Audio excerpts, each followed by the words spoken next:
봉독할 하나님의 말씀은 출애굽기 24장 6절에서 8절에 있는 말씀입니다.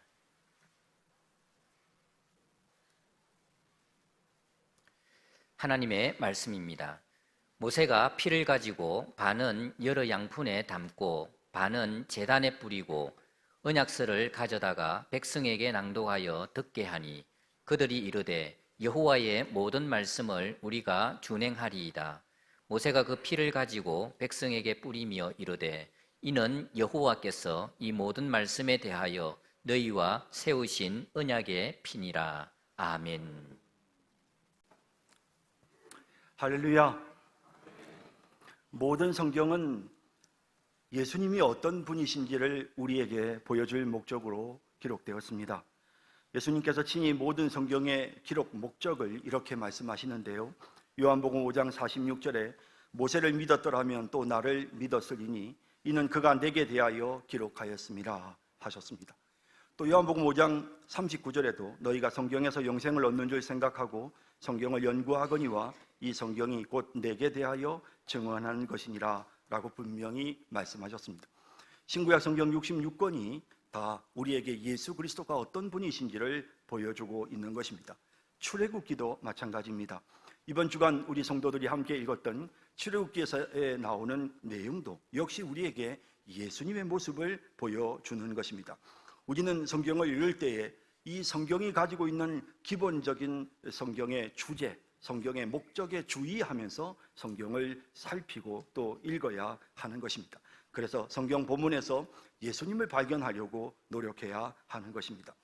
이스라엘 백성들은 430년간 애굽에 살면서 애굽 문화에 젖어 살았습니다. 하지만 하나님은 족장들에게 하셨던 약속을 잊지 않고 기억하셨습니다. 너희 후손들이 이제 애굽으로 가게 될 것이지만 거기에서 큰 민족을 이루게 될 것이다. 그리고 430년 후에 내가 그 민족을 이제 그들을 다시 가나안 땅으로 인도하여 드릴 것이다. 그리고 내가 너희의 하나님이 되고 너희는 내 백성이 될 것이다 라고 하나님이 그렇게 아브라함과 이삭과 야곱에게 약속하셨던 그 약속의 말씀대로 하나님은 이제 모세를 통해서 이스라엘 백성들을 애굽에서부터 구해내시고 또 뿐만 아니라 이스라엘 백성들을 하나님의 백성으로 만들어 가시는 그런 과정이 출애굽기에 기록되어 있는 것입니다. 자, 이제 출애굽기를 통해서 우리가 발견할 수 있는 예수님의 모습이 어떤 모습인지를 우리가 함께 살펴보도록 하겠습니다. 출애굽기를 통해서 발견하는 예수 그리스도의 모습, 첫째는 유월절 어린 양이신 예수님이십니다. 하나님은 이스라엘 백성들을 내보내지 않는 강팍한 애굽의 바로왕을 심판하기 위해 10가지 재앙을 내리셨습니다. 그리고 그 마지막 재앙은 애굽의 모든 장자를 죽이시는 것이었습니다. 출애굽기 12장 12절에 보면 내가 그 밤에 애굽 땅에 두루 다니며 사람이나 짐승을 막론하고 애굽 땅에 있는 모든 처음 난 것을 다 치고 애굽의 모든 신을 내가 심판하리라. 나는 여호와라 라고 말씀하고 있습니다. 사실 하나님께서 단순히 애굽 사람들을 심판하신 것이 아니라 애굽의 신들을 심판하시는, 그래서 사실 10재앙의 그 대상들이 보면 애굽 사람들이 숭배했던 신들이 대상이 되고 있는 것을 우리가 볼 수 있습니다. 이렇게 애굽의 신들을 심판하시고 그리고 애굽의 모든 장자들을 심판하시는, 그들의 범죄에 대해 그들의 악에 대해서 하나님이 심판하시는 이와 같은 상황이 되었습니다. 자, 그렇다면 이스라엘 백성들은 어떨까요? 430년간 애굽에 살면서 그들도 역시 애굽의 신들을 숭배하며 세속적인 삶을 살아왔습니다. 범죄한 모든 인간은 하나님의 심판을 피할 수가 없습니다. 그러므로 이스라엘 백성들의 장자들도 죽음을 당할 수밖에 없게 된 것입니다. 그래서 하나님은 이스라엘 백성들을 위해 유월절 어린 양을 준비케 하셨습니다. 그리고 그 어린 양을 잡아서 피를 흘리게 하셨고 그 피를 우슬초에 찍어서 집 좌우의 문설주와 인방에 바르게 하셨던 것입니다. 12장 21절에서 22절에 보면 모세가 이스라엘 모든 장로를 불러서 그들에게 이르되 너희는 나가서 너희의 가족대로 어린 양을 택하여 유월절 양으로 잡고 우슬초 묶음을 가져다가 그릇에 담은 피에 적셔서 그 피를 문 인방과 좌우 설주에 뿌리고 아침까지 한 사람도 자기 집 문 밖에 나가지 말라. 여호와께서 애굽 사람에게 재앙을 내리려고 지나가실 때에 문 인방과 좌우 문설주의 피를 보시면 여호와께서 그 문을 넘으시고 멸하는 자에게 너희 집에 들어가서 너희를 치지 못하게 하실 것임이니라 라고 이렇게 하나님의 말씀을 모세가 이스라엘 백성들에게 전하였던 것입니다.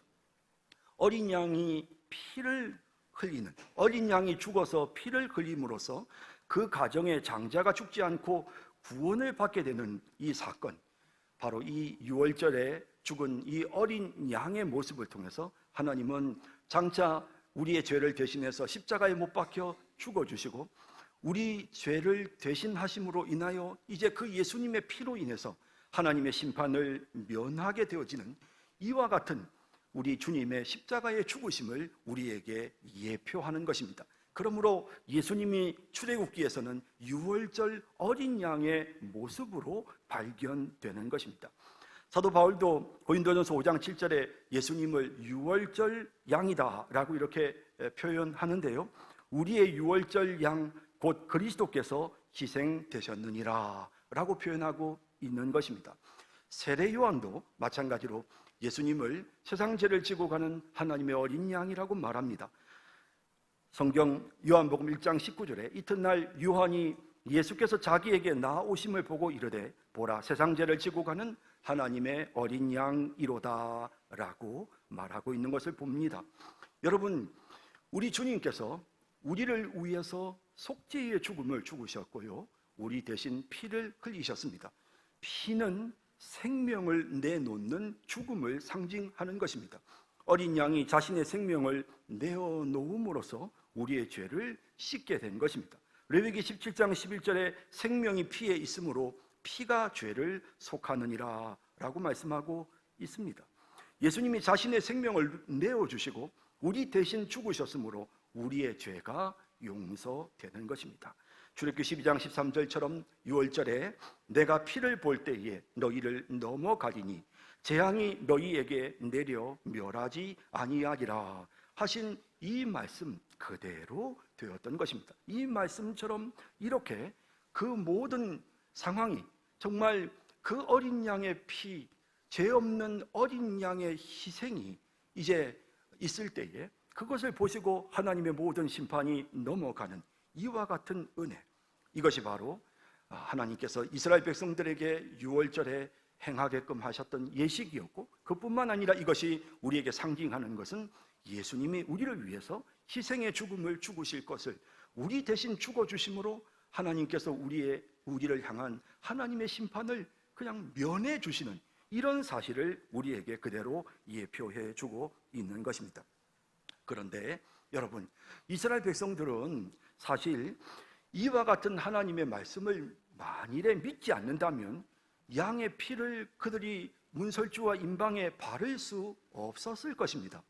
물론 피가 효력이 있었다, 그러니까 그 피 자체가 아주 무슨 문신이나 부적처럼 어떤 그런 효력이 있어서 천사들의 접근을 막았다, 하나님의 심판의 칼날이 접근하는 것을 막았다, 우리가 이렇게 생각할 수도 있습니다. 하지만 그렇지 않습니다. 사실 중요한 것은 하나님의 말씀이었고, 하나님께서 어린 양의 피를 보시고 넘어가시겠다라고 말씀하셨던 이 하나님의 말씀을 믿는 믿음이 중요했던 것입니다. 그래서 그 믿음을 가지고 이제 그 믿음이 있었기 때문에 이스라엘 백성들이 이제 문설주와 임방에 어린 양의 피를 바르게, 피를 뿌리게 되었던 것입니다. 여러분, 그러므로 가장 중요한 것은 이들이 가졌던 믿음이었습니다. 그래서 히브리서 11장 28절은 이렇게 말씀합니다. 믿음으로 유월절과 피 뿌리는 예식을 정하였으니 이는 장자를 멸하는 자로 그들을 건드리지 않게 하려 한 것이며 어린 양의 피를 보고 하나님이 심판하지 않으실 것이다 라는 사실을 믿는 그 믿음으로 이제 문설주와 임방에 피를 발랐다라는 것입니다. 여러분, 우리에게 정말 중요한 것이 바로 이 부분입니다. 이스라엘 백성들이 자신들의 믿음을 문에 피를 바름으로 표시했다는 사실이 중요한 것입니다. 여러분, 하나님의 사자가 말입니다. 하나님의 천사가 이렇게 각 집을 다닐 때 이 집이 지금 하나님을 믿는 집인지 믿지 않는 집인지, 그리고 하나님의 말씀대로 어린 양의 피를 보시고 하나님께서 그 집을 이제 심판하지 않고 심판이 넘어가게 되는 이와 같은 사실을 지금 만약에 이 사자들이, 하나님의 사자들이 만약에 이 문설주와 임방에 발라져 있는 그 피를 보지 않으면, 그러면 이들이 몰랐을까요? 이들이 하나님을 믿는 집인지 이 천사들이 몰랐겠습니까? 천사들이 이 백성들이 하나님을 믿는지 안 믿는지 다 알 수 있는 것입니다. 그럼에도 불구하고 문설주와 임방에 반드시 피를 바르라고 했습니다. 천사가 몰라서 천사에게 알려줄 목적으로 피를 발랐다라고 생각하면 안 됩니다. 사실 이 피를 바른 것은 믿음의 고백입니다. 하나님께서 약속하신 말씀처럼 어린 양의 피를 보고 하나님께서 우리를 살려주실 것이다, 어린 양의 피를 보고 우리의 죄를 용서해 주실 것입니다 라는 그 믿음의 고백으로 이제 그 양의 피를 그곳에 바르게 되었던 것입니다. 사실 우리가 출애굽 12장 마지막 부분에 보면 이스라엘 백성들이 출애굽할 때 단지 이스라엘 백성들만 나온 것이 아니고 많은 이방 민족들도 함께 출애굽하는 것을 볼 수 있습니다. 그들도 마찬가지였습니다. 10번의 재앙을 거치면서 하나님이 살아계신 능력의 하나님이라는 사실을 깨닫습니다. 하나님의 말씀은 절대적인 진리라는 것을 그들도 깨달았습니다. 그래서 그들이 출애굽을 하는데요, 그 사람들도 역시 마찬가지로 이 6월절에 하나님께서 말씀하신 말씀을 믿는 믿음으로 자기들의 집 문설주와 임방에 어린 양의 피를 발랐던 것입니다. 자, 여러분, 하나님께서는 우리의 신앙을 표현하기를 원하십니다. 중요한 것은 피 자체가 아니라 그 피를 믿는 믿음이 드러나고 나타나는 것입니다. 마태복음 10장 32절에 누구든지 사람 앞에서 나를 시인하면 나도 하늘에 계신 내 아버지 앞에서 그를 시인할 것이요 라고 말씀하고 있는 것을 보게 됩니다. 여러분, 우리의 믿음은, 어린 양의 피를 믿는 우리의 믿음은 표현되어져야 합니다. 우리의 입술을 통해서 표현되어져야 하고 우리의 삶을 통해서, 우리의 태도와 모습을 통해서 표현되어져야 하는 것입니다. 사람들로 하여금 알게 해야 되는 것입니다. 사실 이제 사람들이 그날 밤 거리를 걸어가면서 보았을 것입니다. 야, 이 집도 하나님을 믿는 집이구나. 이 집도 어린 양의 피를 믿는 집이네. 야, 저 집은 이방 사람들인데도 문설주와 임방에 피가 발라져 있는 것을 보니 저 사람들도 하나님을 믿고 어린 양의 피를 믿는구나. 천사들이 몰라서가 아니라 그와 같은 자신의 믿음과 신앙을 세상 사람들에게 표현하고 나타내게 하시는 이런 하나님의 의도를 우리가 보게 되는 것입니다. 여러분, 우리의 신앙은 표현되어져야 합니다. 우리의 신앙은 사람들에게 알려져야 합니다. 세상 사람들이 여러분들이 예수님을 믿는다는 사실을 알고 있습니까? 여러분들의 직장 동료들이 여러분들이 그리스도인이라는 사실을 알고 있습니까? 그리고 또 중요한 것이 있는데, 그것은 단순히 내 믿음과 내 신앙이 사람들에게 알려지는 것이 아니라 우리 가정의 믿음, 내 가족의 믿음이 함께 드러나야 한다는 것입니다. 보십시오. 12장 3절에 이달 열흘에 너희 각자가 어린 양을 잡을지니 각 가족대로 그 식구를 위하여 어린 양을 취하되 라고 말씀합니다. 각 가족대로 그 식구들이 함께 한 마리 양을 잡는 것입니다. 이 어린 양의 피가 우리 가정을 보호한다, 우리 가정을 하나님의 심판에서 면하게 해주실 것이다 라는 신앙의 고백으로 가족들이 함께 어린 양을 잡아서 그 피를 발랐다고 말씀하고 있는 것입니다. 그리고 그 가족들이 함께 그 밤을 보냅니다. 22절에도 우슬 조묶음을 가져다가 그릇에 담은 피에 적셔서 그 피를 문 임방과 좌우 설주에 뿌리고 아침까지 한 사람도 자기 집 문 밖에 나가지 말라. 가족이 함께 있으라는 것입니다. 그래서 그 피 묻은 그 문 뒤에 숨어서 가족이 함께 있으라는 것입니다. 여러분, 우리의 믿음이 이와 같습니다. 우리 가정의 믿음이 함께 이루어져야 하고 그 우리 가정의 믿음이 표현되어져야 되는 것입니다. 단순히 저 사람이 예수 믿는구나 라는 것을 세상 사람들이 알게 하는 것뿐만 아니라 저 집은 예수를 믿는 집이구나, 저 가정은 믿는 가정이구나 하는 사실을 세상 사람들이 분명히 알 수 있도록 우리 가족의 믿음이 표현되어져야 하는 것입니다. 그래서 가족들이 함께 성경을 읽기도 하고, 가족들이 함께 하나님 앞에 나와서 예배를 드리기도 하고, 가족들이 믿음 안에서 함께 신앙생활하는 모습들이 세상 사람들에게 나타나고 드러나고, 그것이 표현되어져야 되는 것입니다. 우리 가정은 예수님을 섬깁니다, 나와 내 집은 예수님을 섬깁니다 하는 이와 같은 신앙이 모든 사람들 앞에 드러나야 하는 것입니다. 유월절 어린 양의 피를 바른 이 모습 속에서 우리는 예수님께서 우리를 위해서 희생하신 그 십자가의 은혜의 죽음을 발견하게 됩니다. 그러면서 또한 이와 같은 믿음이 표현되어지고 세상 사람들에게 나타나야 한다는 사실을 깨닫게 됩니다. 사랑하는 성도 여러분, 우리의 믿음을 세상 사람들에게 보여줄 수 있는, 우리 가정의 믿음을 세상 사람들에게 나타내 보일 수 있는 그런 우리 모든 성도들이 다 되시기를 진심으로 바랍니다.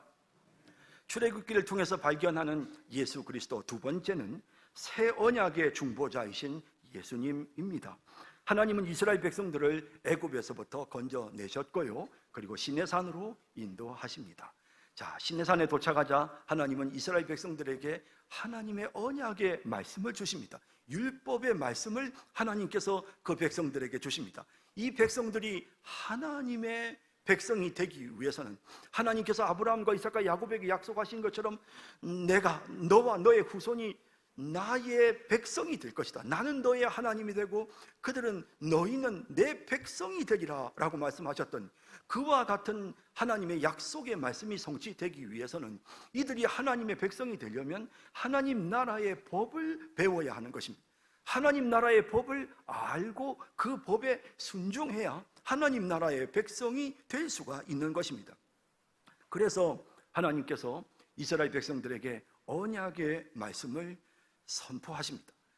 자, 그리고 그 말씀이 출애굽기 19장에서부터 23장까지 해서 십계명을 비롯한 그런 그 모든 삶의 과정에서 하나님의 백성이 지켜야 될 율법에 관한 내용들이 기록이 됩니다. 하나님께서 모세를 통해 그 말씀이 기록되게 하셨고, 그 말씀을 하나님께서 이스라엘 백성들에게 가르치게 하셨습니다. 자, 그리고 나서 이제 하나님의 법이 어떤 것인지를 알았으니까 그 다음에 필요한 것이 뭘까요? 이제 하나님께서 이스라엘 백성들과 더불어 나는 너의 하나님이 되고 너희는 내 백성이 될 것을 이제 언약을 체결하는, 그래서 이제 정말 하나님과 하나님 백성 관계가 맺어지는 그런 언약의 체결식이 이제 이루어져야 되는 것입니다. 그 언약 체결식이 바로 오늘 우리가 읽은 이 24장에 기록되어 있는 것입니다. 24장 6절에서 8절에 보면, 자, 어떻게 언약이 체결되는지 보십시오. 여러분, 우리가 계약서를 쓰고 난 다음에 서로 인감 도장을 찍음으로써 그 계약을 확실하게 하지 않습니까? 혹은 우리가 거기에 서명을 하고 하다못해서 새끼손가락을 걸어서 약속을 분명히 하지 않습니까? 그런 것과 마찬가지로 하나님께서 하나님 백성을 삼으시면서 나는 너희 하나님, 너희는 내 백성, 이 관계를 확실하게 수립하기 위해서 하나님께서 언약 체결식을 하시는데요, 그것은 바로 피를 뿌리는 것이었습니다. 자, 6절에 보시죠. 모세가 피를 가지고 반은 여러 양푼에 담고 반은 제단에 뿌리고, 자, 반은 어떻게 했습니까? 제단에 뿌렸다라고 되어 있습니다. 하나님께도 피를 뿌렸습니다. 백성들에게만 피를 뿌린 것이 아니라 하나님께도 피를 뿌렸다라고 말씀합니다. 자, 그리고 그 다음 보시죠. 7절에 언약서를 가져다가 백성에게 낭독하여 듣게 하니 그들이 이르되 여호와의 모든 말씀을 우리가 준행하리이다. 하나님의 법을 다시 한번 선포합니다.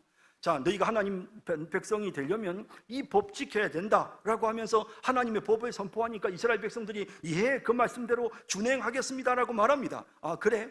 그러면 이제 너희가 하나님 나라의 백성이 될 자격이 되었다 라고 하고는 8절에 보면 모세가 그 피를 가지고 백성에게 뿌리며 이르되 이는 여호와께서 이 모든 말씀에 대하여 너희와 세우신 언약의 피니라 라고 말씀하고 있는 것입니다.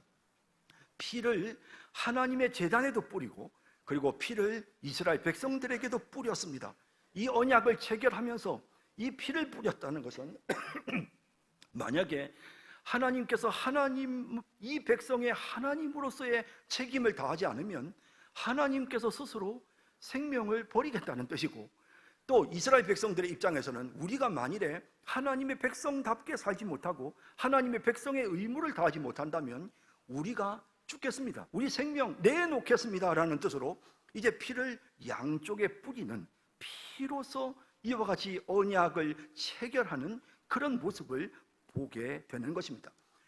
그리고 이제 이 이스라엘 백성들이 그럼에도 불구하고 연약하여서 실수를 범하잖아요. 그래서 하나님께서 이 피를 계속 뿌리게 하십니다. 그래서 이제 구약의 속죄의 제사들을 만드셔서 만일에 그들이 또 범죄를 저지르면 이스라엘 백성들이 죽어야 되는데 하나님께서 그들을 긍휼히 여기셔서 그들 대신에 다른 짐승들을 계속해서 죽이게 하시는, 그래서 피를 흘려 죽게 함으로써, 짐승을 죽게 함으로써 그 피로서 이제 그 백성들의 죄를 용서하고 다시금 하나님의 백성의 자리로 복귀시키는, 이렇게 언약이 자꾸 갱신될 수 있도록, 백성들이 범죄해서 언약이 깨지면, 하나님 나라의 백성의 법도를 지키지 못해 이 언약이 깨지면 다시 제사를 통해서, 희생의 속죄의 제사를 통해서 피를 흘려서 다시 그 관계를 갱신하고 다시 관계를 회복하는 이런 이제 구약의 제사 제도가 마련이 되는 것입니다.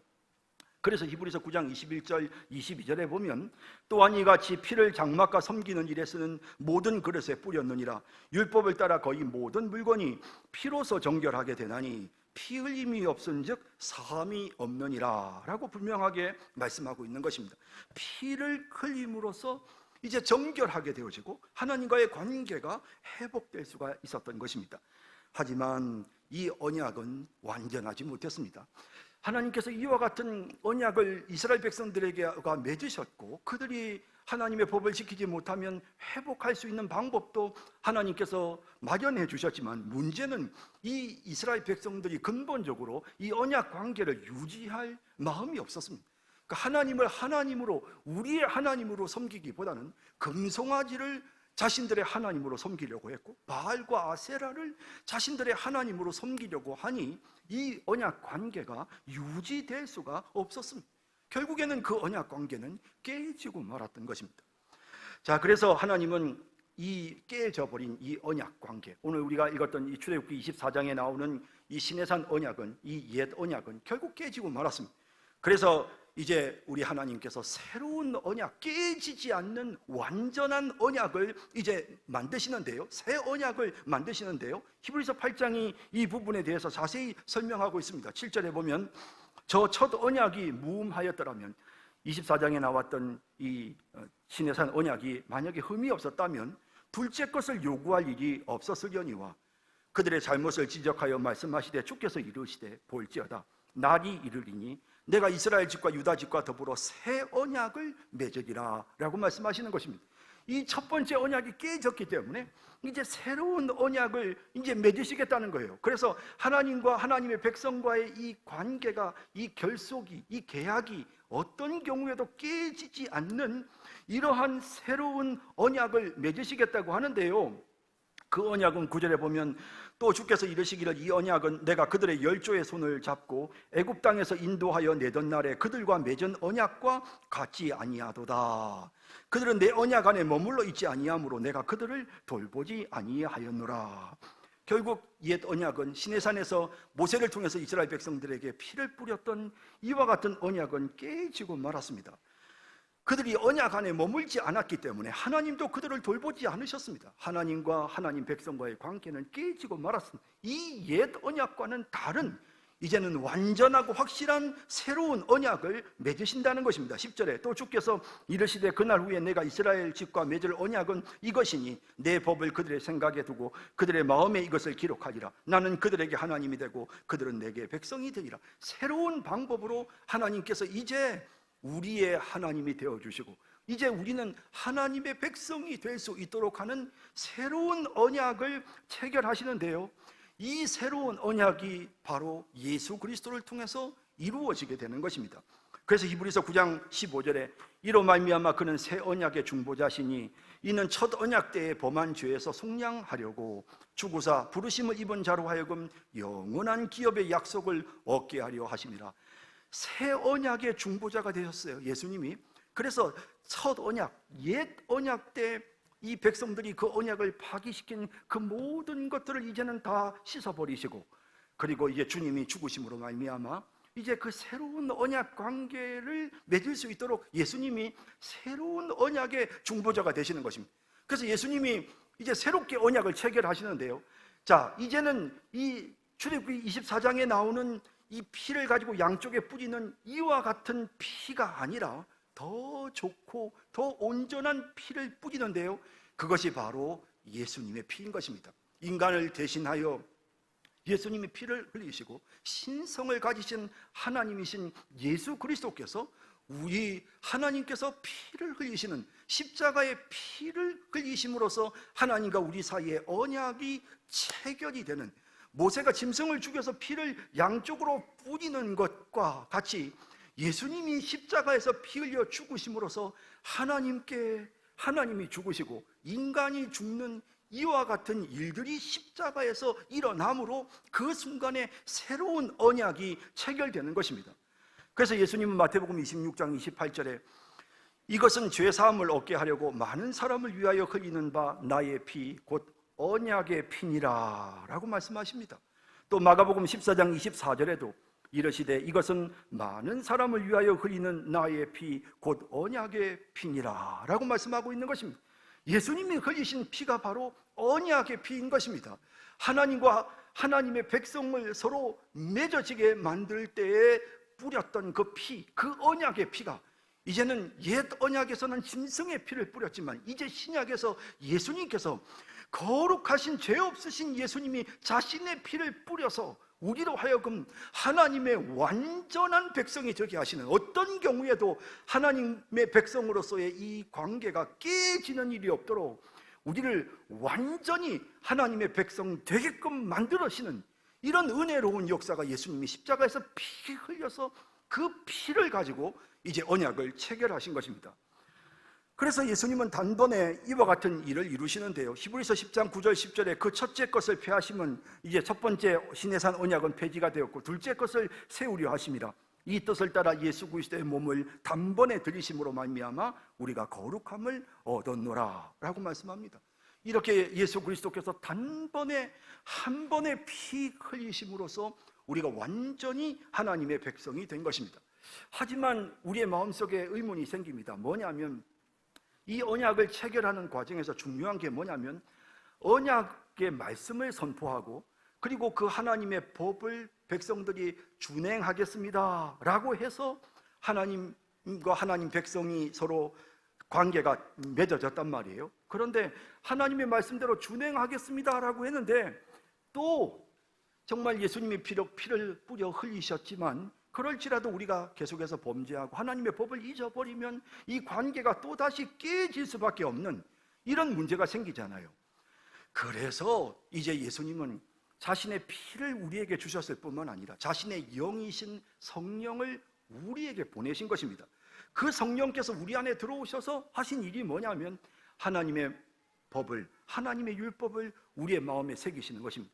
그래서 에스겔서 36장 26절 27절에 보면 또 새 영을 너희 속에 두고 새 마음을 너희에게 주되 너희 육신에서 굳은 마음을 제거하고 부드러운 마음을 줄 것이며 또 내 영을 너희 속에 두어 너희로 내 율례를 행하게 하리니 너희가 내 규례를 지켜 행할지라 라고 말씀하시는 것입니다. 이렇게 성령께서 우리 속에 들어와서 하나님의 법이 우리의 마음속에 늘 있게 하시는 것입니다. 그래서 우리는 바알이나 아세라를 섬겼던 이스라엘 백성들처럼 하나님을 떠나지 않게 되었습니다.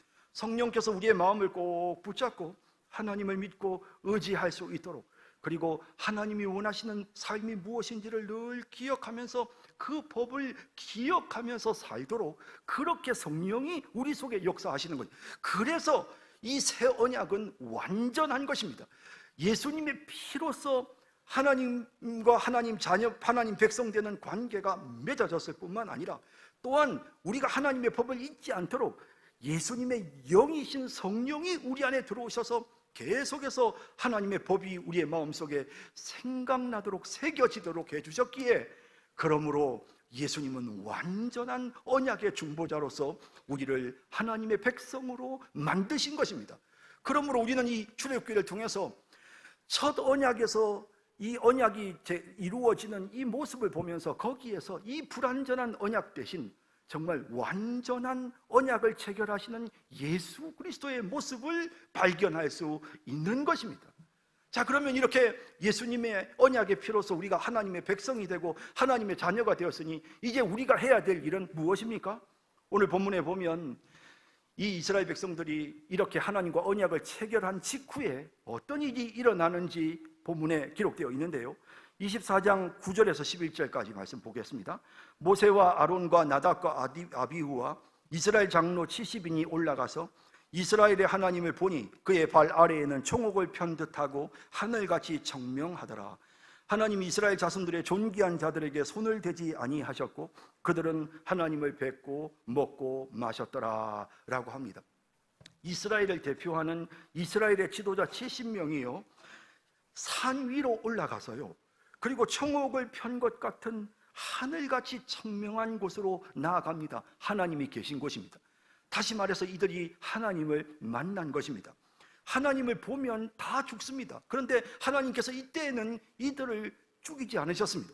그리고 이 백성들이 이들이 올라가서 하나님을 뵙고 먹고 마셨다라고 하고 있습니다. 이것은 하나님과 더불어 교제하는 모습을 보여주는 것입니다. 여러분, 하나님의 백성이 되면요, 하나님과 교제할 수 있는 것입니다. 하나님의 백성이 되면 하나님을 만날 수 있게 되는 것입니다. 여러분, 그렇습니다. 이제 우리가 예수님의 언약의 피로 하나님의 백성이 됐습니다. 그러므로 이제 우리는 하나님을 만날 수 있습니다. 이제 우리는 하나님과 교제할 수 있는 것입니다. 요한계시록에서 예수님은 이렇게 3장 20절에 말씀하셨습니다. 볼지어다 내가 문 밖에 서서 두드리노니 누구든지 내 음성을 듣고 문을 열면 내가 그에게로 들어가 그와 더불어 먹고 그는 나와 더불어 먹으리라 라고 말씀하셨습니다. 우리가 마음을 열면 우리 주님께서 언제든지 우리와 들어와서 우리와 함께 먹고 마신다고 하셨습니다. 여러분, 이제 예수님의 그 언약의 중보자가 되어 언약의 피를 흘리시고 예수님께서 자신의 영을 우리에게 보내셔 하나님의 법을 우리의 마음에 새겨주셨기에 이제는 우리는 하나님의 백성이 되었고, 하나님의 백성된 우리가 누리는 축복은 언제든지 하나님을 만날 수 있는 이런 축복을 우리가 얻게 된 것입니다. 여러분, 우리가 매 순간 삶의 매 순간마다 항상 하나님께로 나아가기를 원합니다. 하나님 만나기를 원합니다. 주님과 교제하기를 원합니다. 하나님 앞에 나와 기도하고 하나님 말씀 듣고 하나님 앞에 우리가 또 꿇어 엎드리고 또 날마다 매 순간마다 하나님을 묵상하고 생각하고 하나님의 인도를 받으면서 하나님과 교제하는 삶을 살아가는 그런 우리 모든 성도들이 다 되시기를 진심으로 바랍니다. 출애굽기를 통해서 우리가 발견하는 예수님의 모습 세 번째는 거룩한 성소이신 예수님입니다. 하나님은 모세에게 성막을 건축하게 하셨습니다.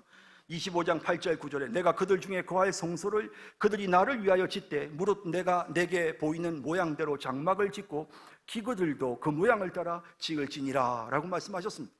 자, 여러분, 그런데 여러분, 하나님께서 왜 이 성막을 짓게 하셨을까요? 출애굽기를 여러분들이 읽으시면서 이 성막 짓는 이야기가 출애굽기 25장에서 40장까지 꽤 긴 분량으로 기록되어 있어서 읽으실 때 좀 힘드셨을 것입니다. 두 부분으로 나누어지는데 앞에 부분에서는 하나님께서 모세에게 명령하시는 내용으로, 또 뒷부분에서는 모세가 하나님의 명령대로 그 성막을 만드는 모습으로 이렇게 동일한 내용을 두 번씩이나 반복하면서, 그러면서 하나님께서 성막을 이스라엘 백성들 가운데 세우시는 이런 내용을 우리가 보게 됩니다. 하나님께서 왜 성막을 만들라고 하셨을까요?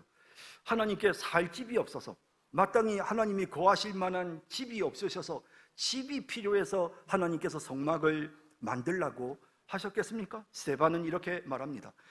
지극히 높으신 이는 손으로 지은 곳에 계시지 아니하시나니 선지자가 말한 바 주께서 이르시되 하늘은 나의 보좌요 땅은 나의 발등상이니 너희가 나를 위하여 무슨 집을 짓겠으며 나의 안식할 처소가 어디냐? 라고 말씀하시는 내용을 보게 되는 것입니다.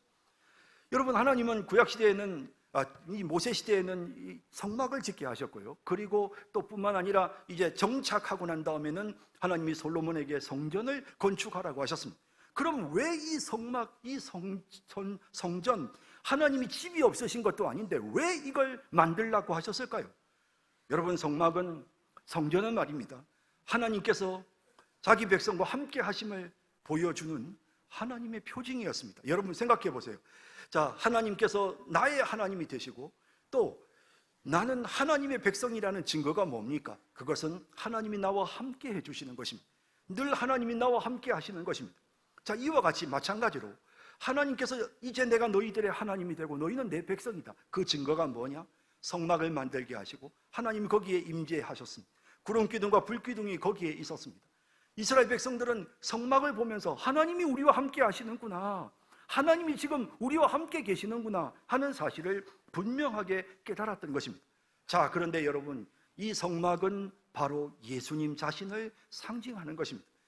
여러분, 예수님은 임마누엘, 하나님께서 우리와 함께 있기를 원하셔서 구약시대에 성막을 짓게 하셨던 것처럼 신약시대에 예수님을 이 땅에 보내셨습니다. 예수님이 뭐라고 말씀하십니까? 요한복음 2장 21절에 예수는 성전된 자기 육체를 가리켜 말씀하신 것이라 라고 말씀하고 있습니다. 예수님이 성전입니다. 예수님이 바로 하나님이 거하시는 집입니다. 그래서 예수님이 이 땅에 오심으로 하나님은 완전히 우리와는 동떨어진 초월에 계시는 분이 아니라 인간의 모습을 입고 우리와 함께 계시는 하나님이시구나. 그래서 예수님은 임마누엘입니다. 예수님의 모습을 통해서 하나님이 우리와 함께 하심을 우리는 알게 됩니다.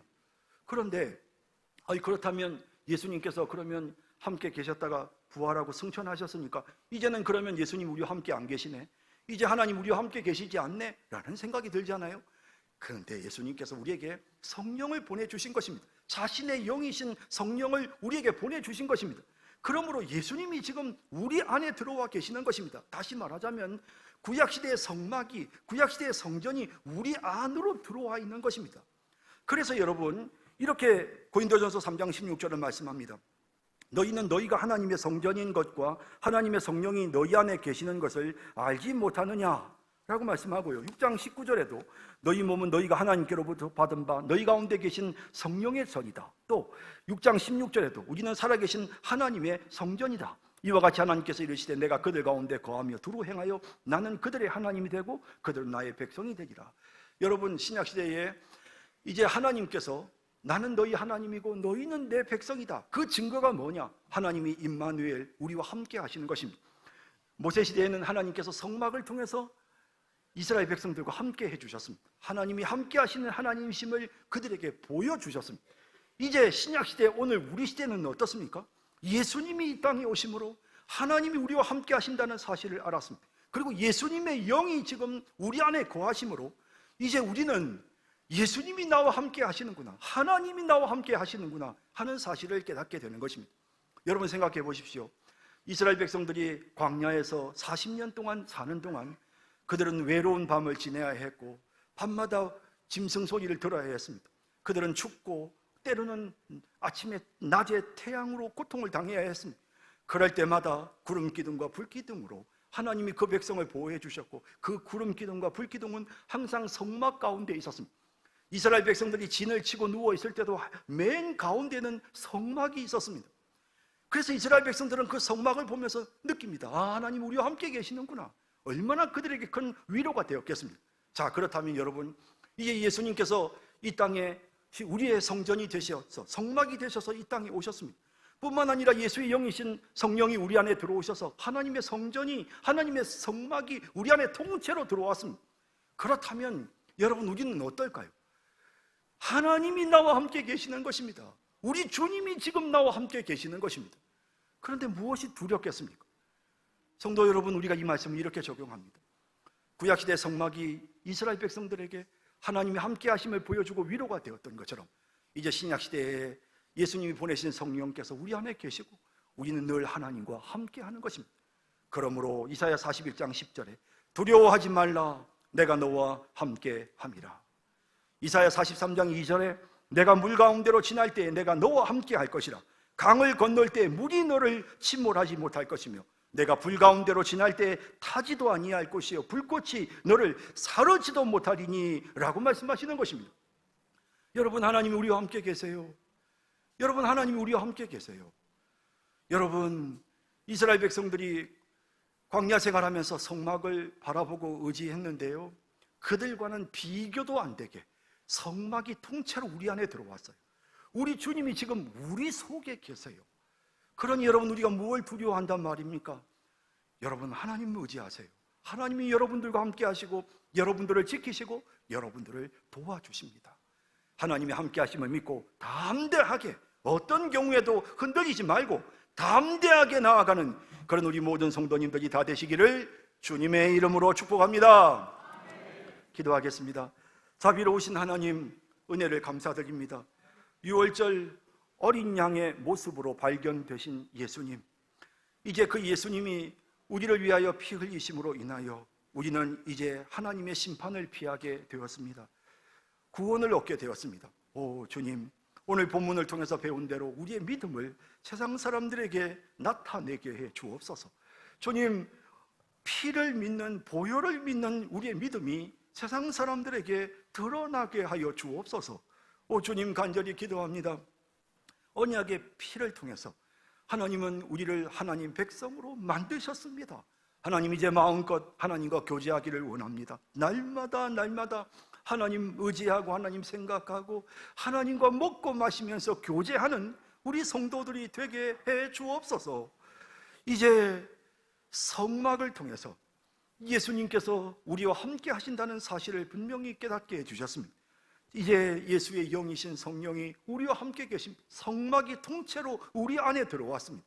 주님, 두려워하지 않게 해주소서. 하나님이 우리와 함께 하신다는 사실을, 우리 주님이 우리를 떠나지 않으시며 우리 주님이 우리와 영원히 함께 하신다는 사실을 믿고 담대한 믿음으로 나아가 승리할 수 있는 그런 우리들 성도들이 다 되게 해 주옵소서. 예수님의 이름으로 기도드립니다. 아멘.